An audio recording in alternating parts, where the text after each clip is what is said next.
Welcome, everybody, to our first ever episode of Tom Sox Conversations here at home with two faces that you might recognize. Our Tom Sox head coach, Kory Koehler, is with me, as well as Tom Sox Director of Player Acquisitions, Jeff Burton. Guys, how are you doing? Doing well. Thank you for having me, David. I appreciate this. I'm looking forward to having a good discussion and talking about the Tom Sox and the summer of 2021. I'm doing well too, David. Thank you and Drew for pulling this thing together, and it's good to see all your faces. All right, well, let's get right into it. Jeff, we're going to start with you. So we built quite a substantial roster coming in to this last summer, what would have been the summer 2020 season, which will now move to summer 2021. So walk me through sort of how you've developed some of those relationships with schools to get these big name guys, and also some of the smaller names that might perform very well in comparison to those big name guys over the summer. Yeah, it's been a process. We started the relationship building for this organization in the summer of 2014, which was actually a full year before we actually hit the field. And that summer, I got in the car with my then 14-year-old son and made a bunch of campus visits to coaches that some of which are still at those schools and sending us players. But, as happens in this business, coaches move as well. And I was thinking today about the 2017 team, which was really the first year where I recruited the team. Joe Kashansky did it the first year. Mike Paduano and I kind of shared the responsibility in 2016. In 2017, my first two players signed that year were with a new relationship that I built with with Carl Nonemaker, who at the time was the recruiting coordinator at Old Dominion.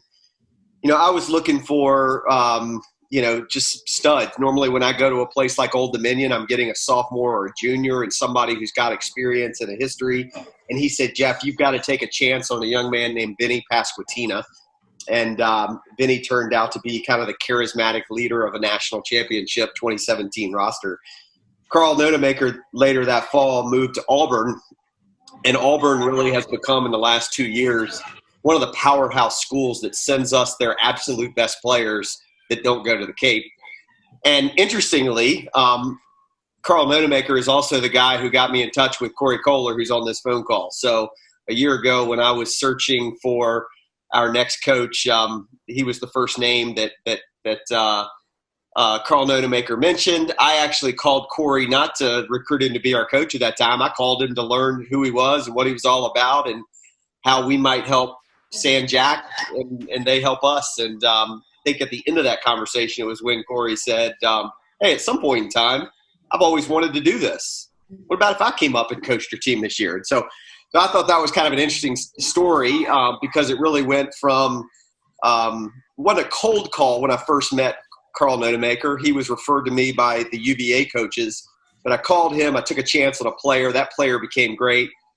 That coach then moved on to Auburn and became one of our great SEC referrals partners. And that relationship ultimately brought us our 2020 and hopefully 2021 coach. So we've got great kids that are coming in here, and I want to dive into some of the names that would have been on the 2020 roster. And heck, we're a good bit into 2021 recruiting already, but that's probably the intro anyway. So remember that phone call, Kory? It's probably about this time last summer, maybe a little later than this, but and I remember it like it was yesterday. I'd heard of the Valley League and we'd sent some guys to the Valley League the previous year. And not to Charlottesville, but I believe we were sending them. Trying to think of the team. Yeah, you had Percival in there because Jose was up there that summer. Yeah. And it's a great league. I'd heard a lot about the history of the league. Charlottesville, obviously being one of the newer teams, hadn't heard much other than what I did a little research after having talked to Jeff the first time. And I thought to myself, it's kind of a bucket list deal. I've never really coached a high-level collegiate league. And I thought, you know what? I've got two kids. I've got a wife. I've really got to convince her that it's going to be worth her time and my time. And, she works full-time, so she wouldn't be able to come up for a majority of the summer. But it'd be good for her to come up and visit Charlottesville, which is an amazing town. And we looked forward to it, and I look forward to it next year. So I'm fired up about Charlottesville. I'm looking forward to being at one of the premier collegiate league teams in the entire country. And, we kind of want to take it from where it is at the top of, the Valley League and put it on the map and make it a consistent a winner on a higher level and be, on that collegiate league ranking up towards the top with those Cape teams and those Northwood teams and so on and so forth. So they've already set the stage for me to come in.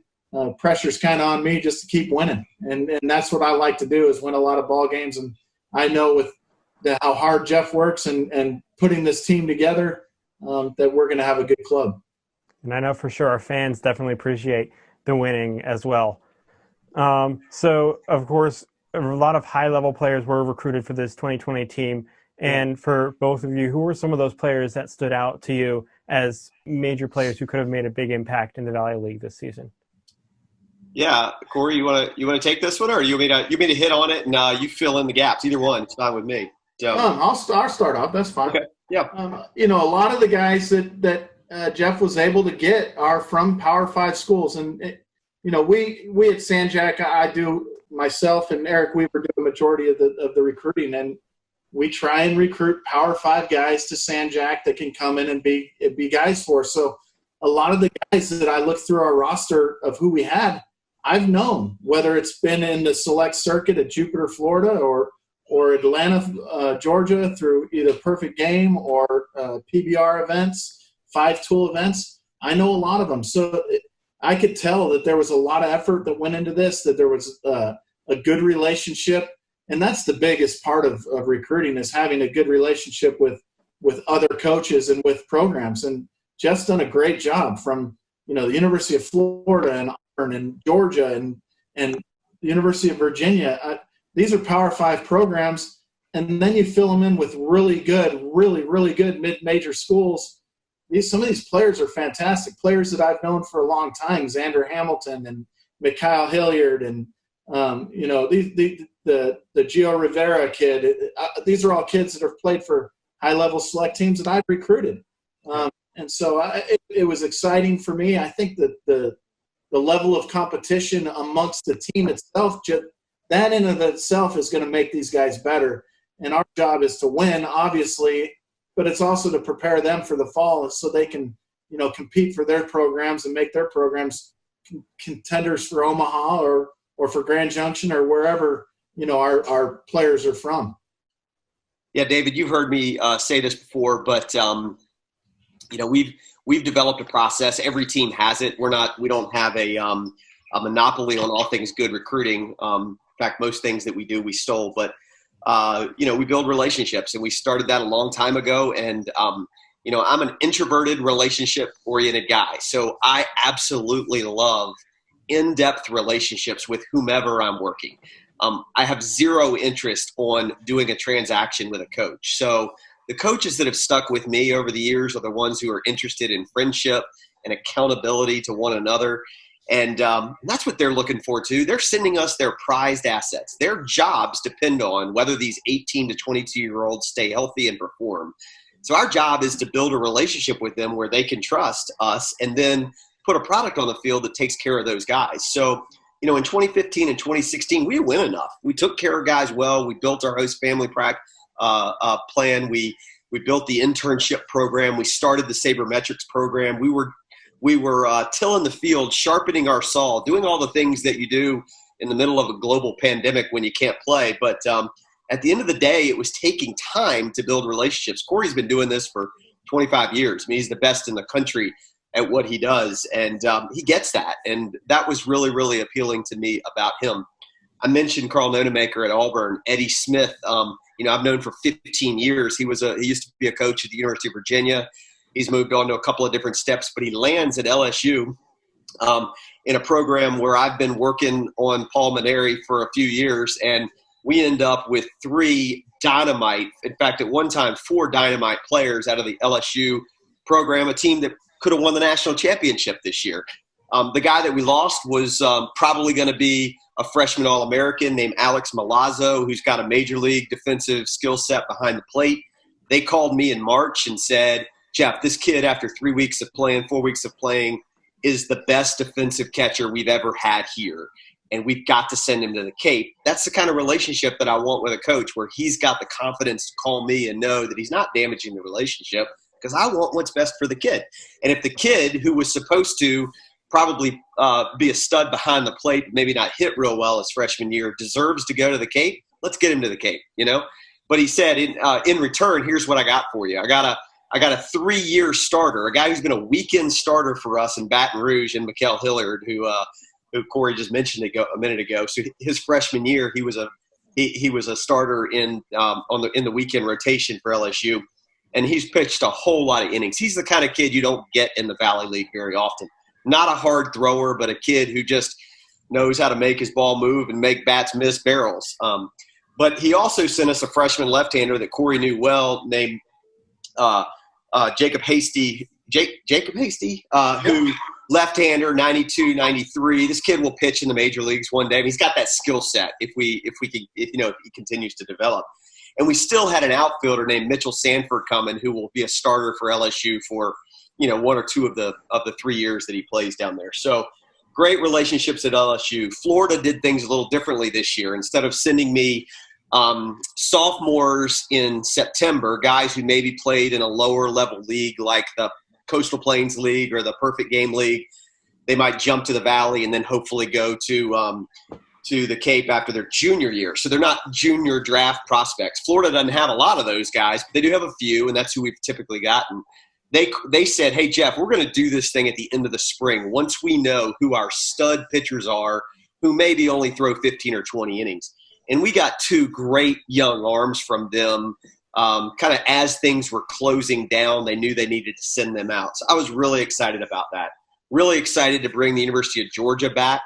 Scott Strickland is a coach that I've gotten to know over the last few years. He sent us a player named Brandon Webb a couple of years ago. But we had 2 really good guys coming, and then we added a third. When we lost Milazzo, we picked up one of his catchers. I was really excited about that. Mississippi State, another interesting relationship. That relationship started with their pitching coach, Scott Foxall, because he is the best friend of Carl Kuhn, who used to be on the UVA staff. Scott Foxall was at NC State. I worked with him to bring a player named Evan Justice here a couple of years ago. Evan got drafted last year. Scott moved down to Mississippi State a couple of years ago, and he had, at one point, 4 kids coming to us. Kid I was real excited named Will Bednar, who I think he hit 98 this spring in an early outing. Bednar was a kid probably that could have gone to the Cape, but they liked the idea of him coming here, who's a Pennsylvania kid, so kind of from the Mid-Atlantic region. So, just one after the other kind of in the SEC, which, along with the ACC is the best conference in the country. We have our normal relationships with the ACC who've been with us for a long time. We are always going to get a UVA player or 3. And we had a kid named Mark LeBrew this year who was starting in the outfield for UVA, was going to stay and take some summer school, came up through the JUCO ranks, but really had become a fan favorite in Charlottesville.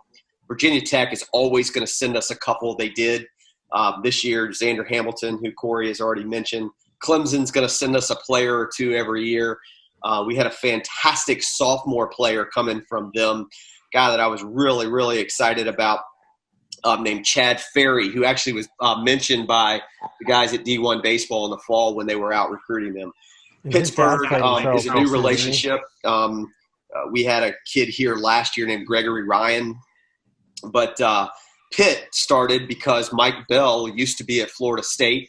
When I was recruiting players out of the Florida State program, Mike went on to be the head coach at Pitt, and he's sending us his best 2 young non-Cape kids every year. So, sometimes we get a Florida State kid. Occasionally we get a Duke kid. We've had a lot of Wake Forest kids in the past. Georgia Tech was a new relationship last year. And it's funny to see how quickly they have just become raving fans of what we do. somewhat because they send us an 86, 87 mile an hour lefty last year named Sam Crawford, who does an aerospace engineering internship with us while he's here. And, oh, by the way, he shows back up at campus and he's 92 to 94. So when you see that development, which has a little bit to do with us and our coaching staff and a lot to do with just giving the kid a chance to grow up, and develop, you get those kinds of results, though. And, Georgia Tech's already sent me a list of 5 kids for next year and asked me pretty much who do I want. So I'm real excited about those relationships. But I'd be remiss if I didn't say that our program has not just been built on the ACC and SEC programs. Chris Finwood at Old Dominion, Rucker Taylor at Davidson, Mike Kennedy down at Elon, certainly Sean Stifler at VCU. These guys run mid-major programs that are competing for regional appearances every year, and they're great men. They're in those jobs because that's where they want to be. They could take jobs in big programs down the road if that's what they want. But I love the fact that we can work with those guys and for their sophomores and juniors and the occasional freshman, the Gio Rivera, who's throwing 95, 96, those for those kids, the Valley League is the Cape. Maybe they get a temp at the Cape, after their junior year, but for them to come play in what might be the second, third, fourth best league in the country, that is a real win. And as long as I'm doing this, we will not build this program just on the backs of the Power Five. We will build this program on the integrity of the relationships that I have with these coaches who will send us their prized assets. So long answer to your question, David, but I was really, really excited about our roster, and I hardly even touched on our pitching, so. And it's not even the D1 guys, too. I mean, you go back to 2017 when guys like Rick Spires and Cole Millerini came out of Randolph-Macon, or, of course, the College of Wooster, who sent us Michael Wolansky, who was probably the best player in team history, as well as Dan Harwood last year. Those guys are super important from those smaller D3 schools and the JUCO ranks as well. Yeah, it's a really, really good question, a really good statement. I set a goal in 2017 to have 5 Division III kids in our program every year. And the reason, let's say we draw 100 kids to a summer game in the evening. If the statistics are correct, 3 or 4 of those kids are going to be able to play college baseball one day, and almost every single one of them is going to play Division III baseball. There aren't many kids who turn into Shane Marshall, 6'4", 220-pound catcher out of Georgia Tech, who was coming to us. They're just not built that way. I mean, they look more like Michael Wolansky, who's a 6'2", 175-pound kid who just has unbelievable bat speed and the ability to get a barrel on the ball. So, it really gives the fans that are in our program kind of a chance to see what they might have a chance to become. A lot of folks won't know this, but Michael Wolansky came here on a temp contract. Dan Harwood last year from Wooster came here on a temp contract. I had given Rick Spires a full contract, but I gave Nick Roth and Cole Migliorini both a temp contract, and they earned the right to stay here. I was really excited about a Division III kid coming out of Scranton in Pennsylvania. Scranton, home of The Office, right? All of our favorite shows, probably. This kid, his name was Connor Harding. He's 6'2", 205. He has the physicality to compete at a Division I level or a high JUCO level. It just got missed. Maybe because he was a late bloomer, but the kid would have been a 2-time All-American by the time he got here. Has a chance to be one of those 12 to 15 kids a year that's drafted out of Division III baseball. And for him, this was a home run opportunity. Was really disappointed that we weren't able to get him here. I'd love to hear Kory talk a little bit about the JUCO route. Most of our fans wouldn't know that for 3 out of the 5 years that we have operated this team, we have not had the ability to bring a JUCO kid to Charlottesville.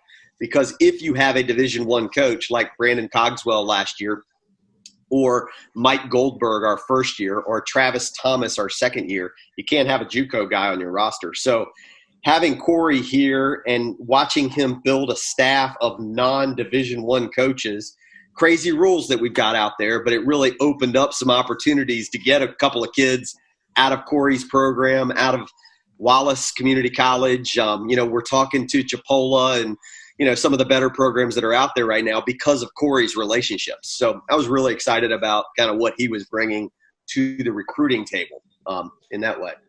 Yeah, there's a lot of kids that can really, really play at the junior college level, and I think we're starting to see that. I've been coaching at the junior college level for 21 years, so I feel like we've always had great players. But on a national stage, when it comes to the Major League Draft or to Division I programs, junior college players tend to get missed, and for that reason. A lot of kids at the junior college level were going out to Kansas, playing in the Kansas League or the Northwoods or the Coastal Plains because you had those D1 coaches that were coaching in the Valley and even in the Cape in some respects. So they weren't able to go and play there. So we did. We've had some really good players that we've sent to some pretty good places. I was bringing a couple this year. One of the rules that we have at the junior college level is if they're returning to me at San Jac, they can't play for me during the summer.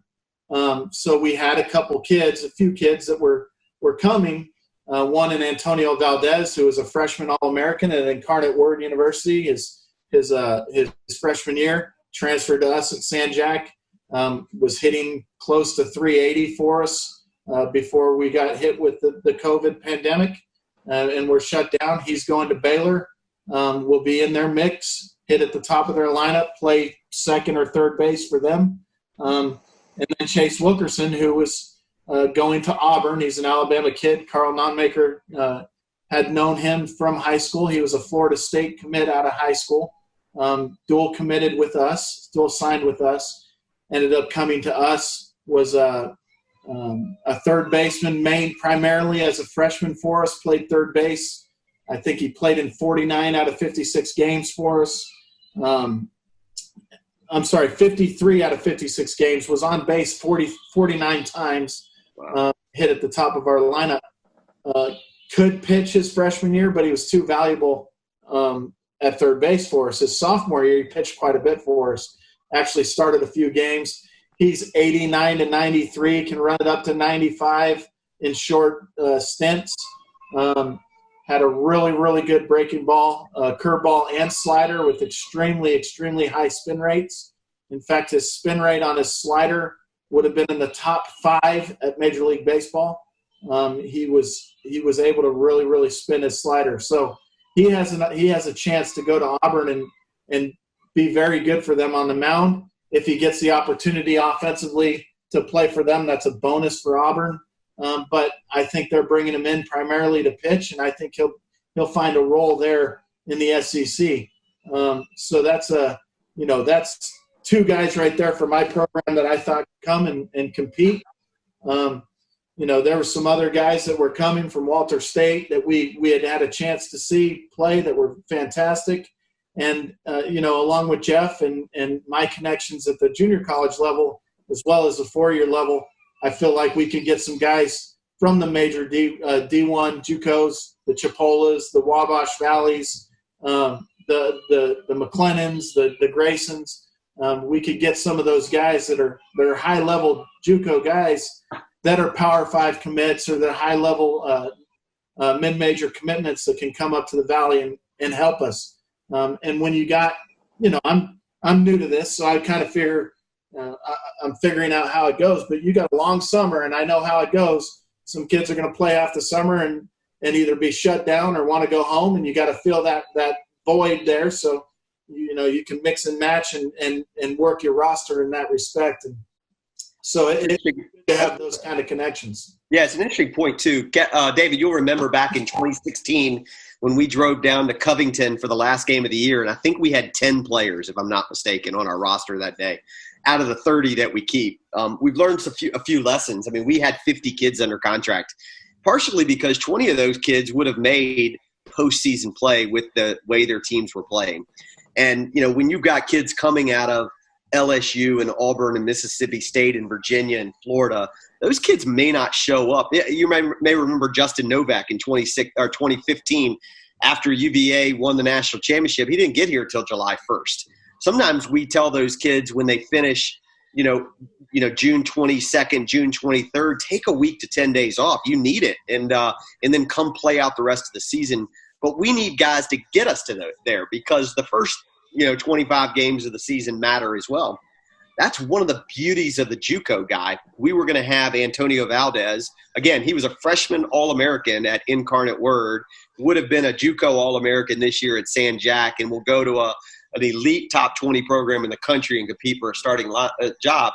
He would have come in for the month of June this year and then shown up at Baylor for the second semester of summer school to get acclimated there. So we figured out a way to pair a guy like Antonio Valdez with maybe a guy like Mitchell Sanford at LSU, or another Jaden Jackson at Georgia Tech, somebody who plays a complementary position but is going to play the second half of the season when the other guy plays the first one. So, that's part of the way these Division III smaller school guys, get their temp opportunities too. When Michael Wolanski comes in, it's because Max Bazin was playing at Texas A&M in the Super Regionals in 2017.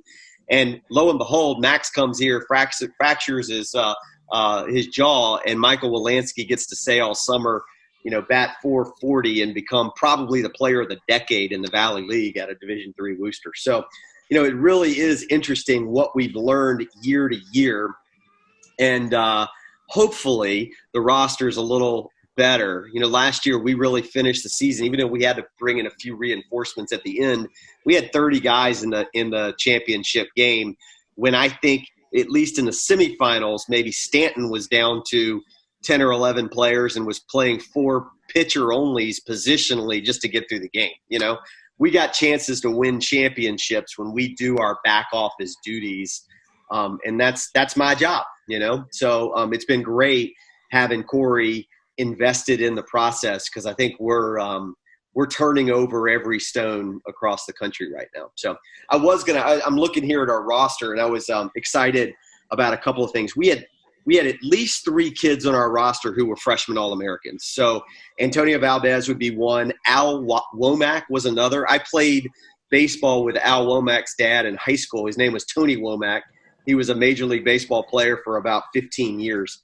And then we had a kid named Matty Brown coming out of Wofford, who was a switch-hitting middle infielder, 5'8", 180-pound dirtbag, who just Kory would have loved this guy because nobody would have played any harder than this kid. So I was really excited about that. But then I was excited about the way some of these kids were started.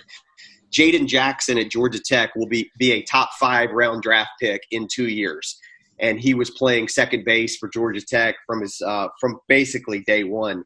Sam Thompson out of TCU, an Oklahoma kid that came to us in March, was just having a fantastic year, was listed as one of the top 100 freshman hitters in the country. Really excited about that. I'd already mentioned Will Bednar from Mississippi State, Jacob Hasty from LSU, Gio Rivera from Old Dominion. So you got these freshmen. Oftentimes these freshmen are coming in and, they've had 30 or 40 at-bats or maybe thrown 8 to 10 innings, maybe even no innings. And we were going to have a chance to have a bunch on the roster that really had already played an entire season. And that's how you win. You win by combining the Valdez, Womack, Matty Browns of the world who've proven it over time. They know how to win. They know how to prepare every day. With that high-end talent that's going to find itself at the top of a draft in the next couple of years. I was really excited. I was talking to Rich Maloney at Ball State the other day about a kid that was here 2 summers ago named Kyle Nicholas. Kyle hit 100 this past spring pitching at Ball State. He came here as a kid who had thrown about 25 innings as a freshman, had a 25-inning limit. I think he hit 96, 97 the summer he was here, but he probably walked a batter for every one he struck out. And those of you who know me know that I love pitchers who control the strike zone.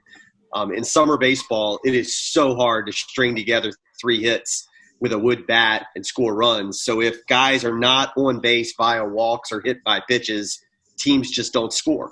That's why our ERAs historically are a run better than most teams in the Valley, because our strikeout to walk ratio is so good. So Kyle Nicholas isn't necessarily the standard bearer for throwing strikes, but when a kid's got 96 in his arm as a freshman and 100 in his arm as a junior, you'll roll the dice on that kid. In fact, Kory's got a kid right now. I was just watching his video the other day in his San Jack program.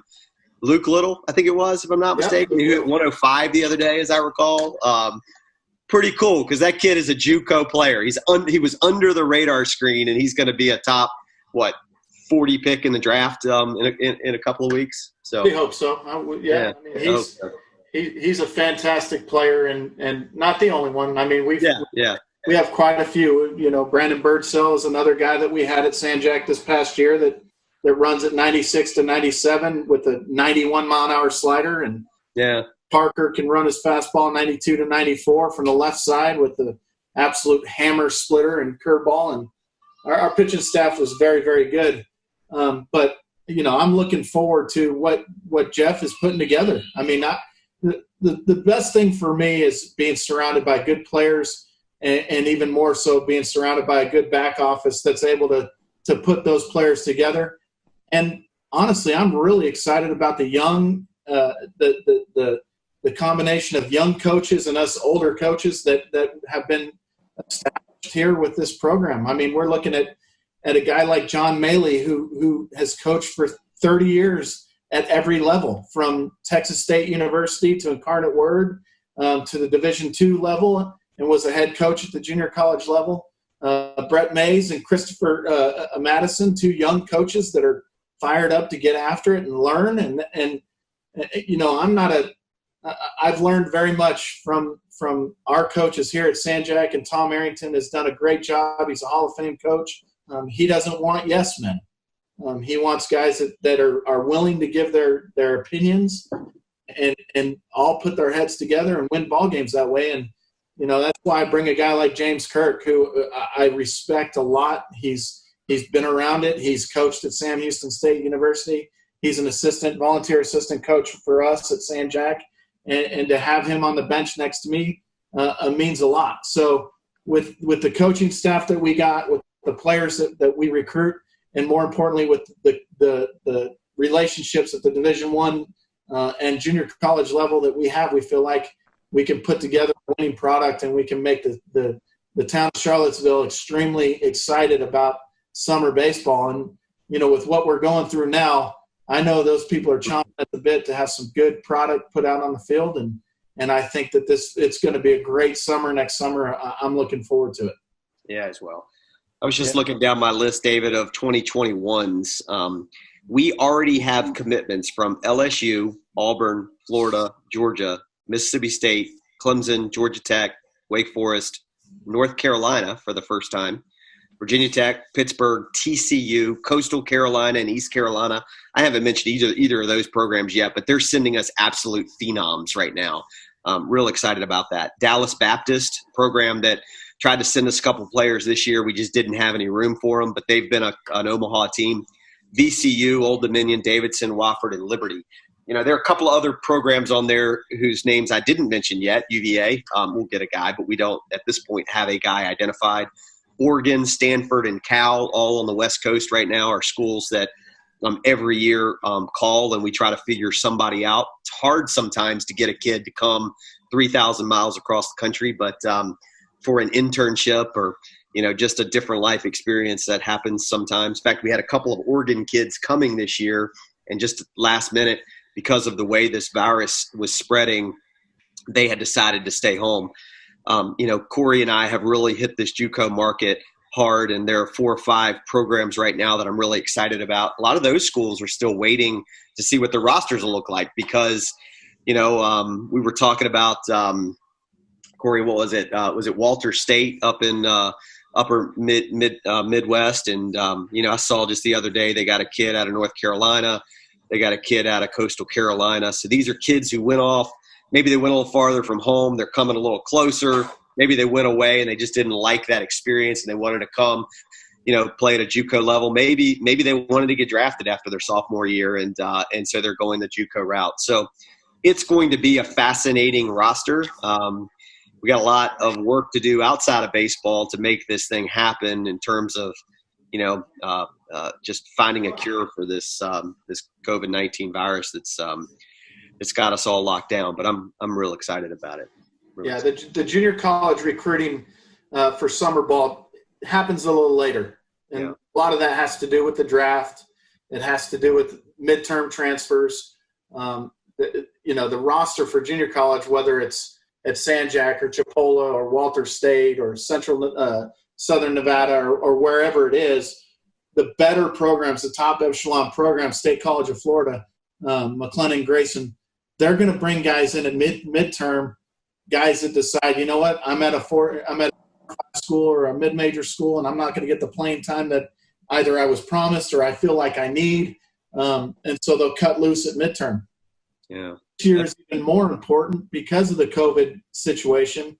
The fact that the draft is now going down to 5 rounds is a huge determining factor. A lot of the guys that were freshmen going into those schools are now looking at a roster crunch, and everybody at those schools now have a year of eligibility given back to them. And so those juniors that were possibly going to be drafted are now not going to be drafted. They're coming back as juniors. Those incoming freshmen now are looking at, whoa, I'm now stuck behind two classes instead of one. So there's going to be a lot of different movement things that are going to go on at the junior college level. I have a feeling that there's going to be a lot of really, really good power arms and power bats at the junior college level that we're going to have to hit up and make sure we get on our roster next year, because those would be those freshman guys that would have been at those Power 5 schools that we needed to get in that route. Yeah, that's fascinating, because I'm a guy who likes to recruit 14 months in advance, and some of the best guys that we got for this year's roster, Kory, were the kids that you called me about a month ago, or 2 months ago, because they blew up and they were available. So, in fact, I was listening to a Valley League YouTube video the other day with Tyler Hoffman, who runs one of our peer programs in Waynesboro. Tyler was saying, his philosophy has changed. He fills about half his roster in the fall and saves the other half for the spring. Tends to find the best kids that he's offered are the kids that he gets a call about in April or May. We may need to do that. I go back to that Auburn relationship with Carl Nonemaker. I think we identified 5 kids last August before they ever hit grounds in Auburn, Alabama. And of those 5 that we were going to sign, the only one that stuck was Chase Wilkerson, and he really wasn't even their kid. He was a San Jack kid.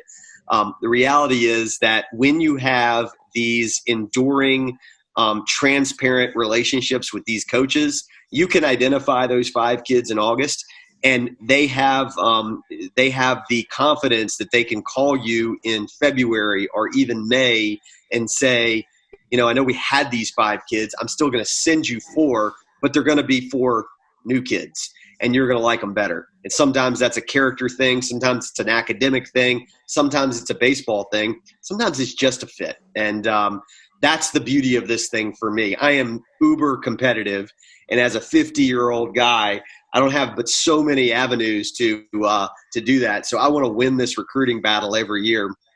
But I want to have these kinds of relationships with these coaches that go even beyond just the wins. One of the things before we finish, David, I wanted to shout out to you and to Drew, who've done so much for this organization, kind of behind the scenes with our interns and with our media and technology. One of the things that I hear when I hit the recruiting trail is that we're doing things that nobody else is doing. From the YouTube channels and being able to post graphically appealing things about these kids. They like seeing their pictures on the internet, and they like hearing their names. And, we have 25 to 30 interns every year, and we get mocked for that by some of the other teams in our conference who just don't have the bounty of opportunity that we have because we live in Charlottesville, Virginia, in a city with UVA and their 20,000 students. So, our host family program is great. The fact that we'll provide an internship for any kid that wants one when he's here, you just don't find that other places, and you couldn't build it in most other places because we don't have the you don't have the business incubator environment that we have here in Charlottesville. So you guys are doing a great job. I love this behind the scenes stuff. I love finding a guy like Kory out there and helping him get to live a little bit of his dream here. And I love the fact that these 50 kids were going to come through Charlottesville this summer. They were going to undoubtedly win another championship and build a lifelong memory. That's pretty exciting to me. That's about as good as it gets on the competitive front for me. So, anyway. Before we wrap up, obviously, Coach, you're from around Houston, Texas. It's a big shift coming all the way up here to Charlottesville. But what are some of the things you were looking forward to doing here in Charlottesville come this summer and come likely next summer as well? So, yeah, I'm here in Houston, Texas. I've been here 20 some odd years. I'm originally I lived for 4 years up in upstate New York. So I'm an East Coast guy in that respect. And one of the big things I really enjoy is trout fishing. And so I was looking forward to having some off time and being able to get into those German browns or some rainbows and hopefully finding some secluded areas. I know that, there's some downtime and I looked forward to that. But I was really, really looking forward to the town of Charlottesville. I've heard nothing but great things about it. I know the University of Virginia is a beautiful place. I'd like to just walk the campus and be able to get out there and see that. But most importantly, I think what I was really, really excited about was maintaining and building the culture there in Charlottesville and making the town really excited about coming out each night and watching baseball, quality baseball, and being able to win and getting those players out there and getting them the reps they need to prepare them for their fall season and protecting arms and knowing the right way to win and the right way to make sure that coaches feel comfortable sending their guys year in and year out to Charlottesville and hopefully making this one of the best places in the entire world to go and play summer collegiate baseball. Whether it's Puerto Rico or the Cape or California, I want Charlottesville to be up there with everybody at that level. So we're excited about it. My wife is excited about it. My family's excited about it. So we look forward to it. Well, I hope all of you are excited about having Coach Koehler here as well. And we'd like to thank both of you for joining us today on Tom Sox Conversations. You'll see more of these Tom Sox Conversations coming up shortly on Tom Sox TV as well as our various social media. So if you're not already, please make sure to go ahead and follow us on Twitter, Facebook, and Instagram for more of this content, as well as to subscribe to our YouTube channel, Tom Sox TV, to see more of this content all summer long and building up until we return in the summer of 2021. Jeff and Kory, thanks once again for joining me today for Tom Sox Conversations, and we will see all of you soon here on Tom Sox TV.